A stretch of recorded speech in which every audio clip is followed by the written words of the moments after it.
Assalamu alaikum, Жаңдор каналынын катталуучулары жана көрөрмандары.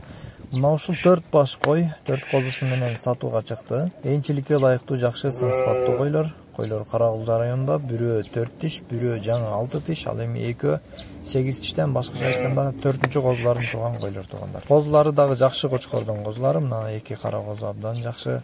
Кимге жаккан болсо койлор Карагулжа районунда турат, жеткирип берип уюштурулат. Баалары бардык ушул 8 башка 210 миң сом суралып жатат.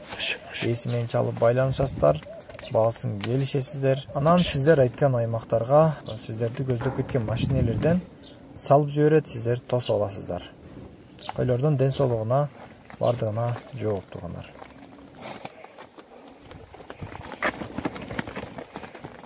Yeah.